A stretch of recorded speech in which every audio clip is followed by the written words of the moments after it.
নমস্কার, আমি সুস্মিতা। চলে এসেছি আজকে নতুন একটি রেসিপি নিয়ে। আজকের রেসিপি পুষ্টিগুণে ভরপুর কাঁচকলা। পাকা কলার তুলনায় কাঁচা কলার শর্করার পরিমাণ যেহেতু কম থাকে, ডায়াবেটিক পেশেন্টরা এটা সহজেই কনজিউম করতে পারবে। অনেকে কাঁচকলার টেস্টটা পছন্দ করে না, তাদের জন্য আজকে এই রেসিপি। আপনারা সকলেই হয়তো রান্নাটা জানেন, কিন্তু আমি আরেকবার নতুন করে আপনাদের সামনে এটাকে রিপ্রেজেন্ট করছি।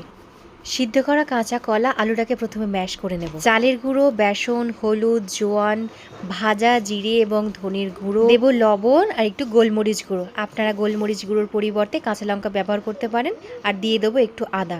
এবার ভালোভাবে এটাকে একটু মেখে নেব। ব্যাস, মাখা কমপ্লিট। হাতে একটু চালের গুঁড়ো নিয়ে একটু গোল গোল করে চ্যাপটা মতো সাইজ করে আপনার পছন্দ মতো শেপ দিতে পারেন। আমি এইভাবে সমস্তটা রেডি করার পর প্রথমে আমাদের কাজ হলো প্যানটা গরম করে একটু তেল দেওয়া।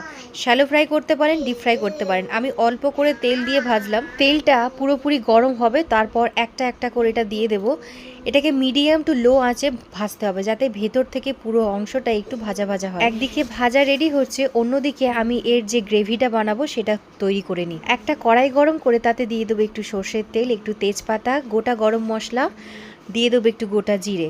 ব্যাস, ফোড়ন কমপ্লিট। এইবার আমরা দিয়ে দেবো আদা, জিরে, ধনে গুঁড়ো, হলুদ, লবণের একটা পেস্ট। মশলাটাকে কিছুক্ষণ কষাবো। কষানো হয়ে গেলে দিয়ে দেবো একটু টমেটো। ব্যাস, টমেটোটা দিয়ে একটু চাপা দেবো যাতে টমেটোটা সিদ্ধ হয়ে যায়।